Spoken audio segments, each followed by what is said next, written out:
प्रभु यीशु मसीह का पीछा करने का अर्थ क्या है? मैं आपको थोड़ा कुछ बताना चाहती हूँ।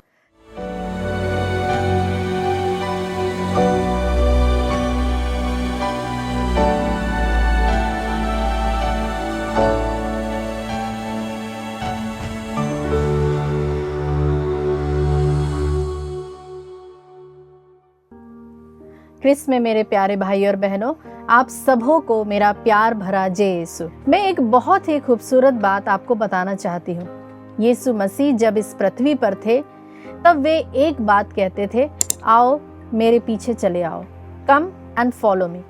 प्रभु यीशु मसीह का पीछा करने का अर्थ क्या है? मैं आपको थोड़ा कुछ बताना चाहती हूँ, ताकि इसके बाद जो वचन हम सुने उसे हम पूरी तरह से अपने जीवन में ले पाएं। मेरे भाइयों, मेरी बहनों, प्रभु के पीछे चलने का अर्थ है जो वो आपसे और मुझसे जो कुछ भी वो कहते हैं उसके प्रति समर्पित होना।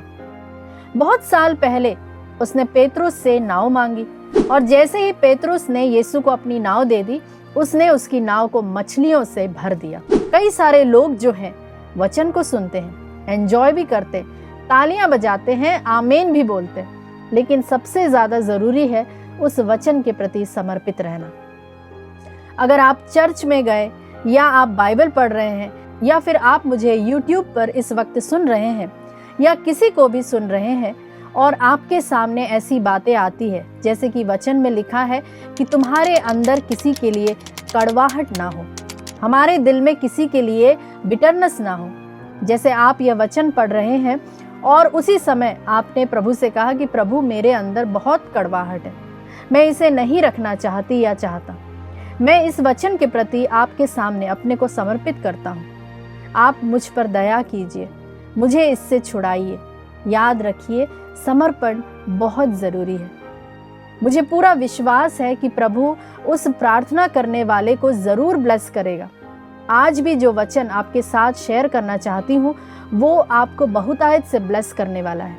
हम सुनेंगे फिलिपियों के नाम संत पौलुस का पत्र अध्याय 3 पद संख्याएं 13 से 14 तक। भाइयों, मैं यह नहीं समझता कि वह लक्ष्य अब तक मेरी पकड़ में आया है।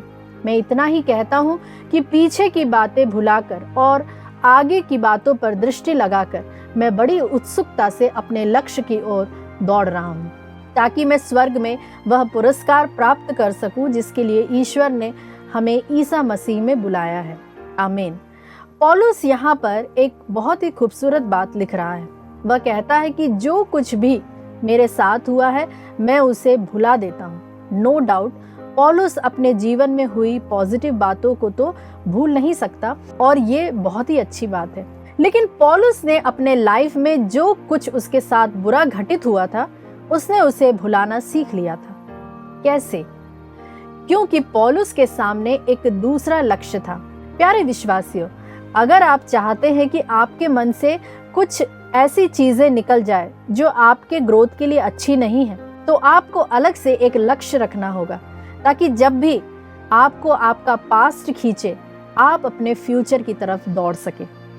आज बहुत सारे लोगों ने अपने जीवन में बहुत सारी अननेसेसरी बातों को लेकर रखा हुआ है, जिसकी वजह से वे आगे नहीं बढ़ पा रहे हैं। मेरे भाइयों, मेरी बहनों, याद रखिए, आप जो चीज़ें अपने आप में रखेंगे वही चीज़ आपको आकार देंगी, वही चीज़ें आपको शेप करेंगी। मैं आपको एक उदाहरण देना चाहती हूँ। आप जानते होंगे दाऊद के बारे में।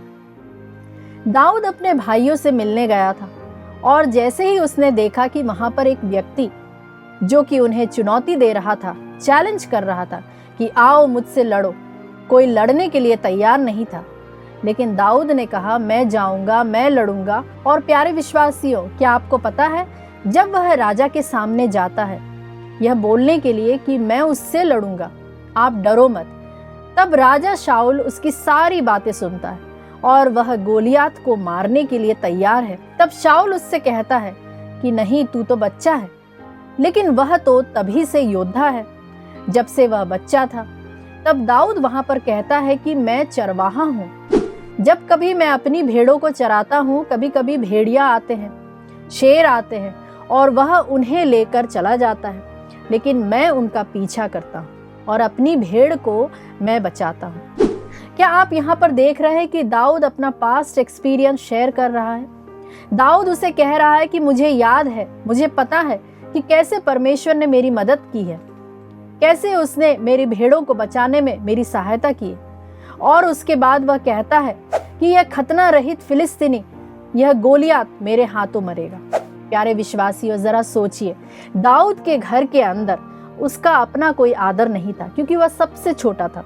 जब सामुएल उसके घर आता है तो वहां पर तो वह मौजूद भी नहीं था, और उसके पिताजी ने उसे वहां पर वापस आने के लिए भी उसे नहीं बुलाया, ना ही उसने ठीक समझा। आप सोचिए, एक तरफ से उसके घर के अंदर ही उसे कोई आदर देने वाला नहीं था, लेकिन दूसरी तरफ उसे यह याद रहता है कि कैसे परमेश्वर ने मुझे बचाया है, कैसे उसने मेरी सहायता की है कि वह मेरी भेड़ों को उन भेड़ियों से या उन शेरों से बचाए। कितनी अमेजिंग बात है प्यारे विश्वासियों। मुझे आदर नहीं मिलता, यह उसे याद नहीं है, लेकिन उसे ये याद है कि परमेश्वर किस तरह से उसकी मदद करता है उसकी भेड़ों को बचाने के लिए। मैं आज आपसे पूछना चाहती हूँ, आपको क्या याद है? यही कि उसने मुझसे पैसे लिए हैं और अभी तक लौटाए नहीं, कि कैसे इस व्यक्ति ने मुझे चीट किया है, या इस व्यक्ति ने मुझे गाली दी है, इस व्यक्ति ने मुझसे वादा करके पूरा नहीं किया। आप वह क्यों अपने हृदय में लेकर बैठे हुए हैं? जो चीजें अंदर से हमें खराब कर रही है प्यारे भाइयों और बहनों, कुछ लोग कहते हैं भूलना इम्पॉसिबल है। अगर हम पौलुस की तरह यह कहे कि हमारा एक निशाना है, हमारा एक लक्ष्य है, तब हम चीजों को आसानी से भूल सकते हैं। जी हाँ मेरे प्यारे भाइयों और बहनों, यह पॉसिबल है, यह संभव है। आज के स्पिरिचुअल एक्सरसाइज के लिए क्यों ना हम अपने लक्ष्य को निर्धारित करें, प्रार्थना में समय बिताए और प्रभु से पूछे कि वो हमसे क्या चाहता है। इसी के साथ आज का रिफ्लेक्शन मैं यही समाप्त करती हूँ, और आपका दिन प्रभु की आशीषों से भरपूर रहे, यही मेरी कामना है। अगर आप चाहे तो अपने एक्सपीरियंस हमारे साथ शेयर कर सकते हैं। We love to listen from you. May God bless you all.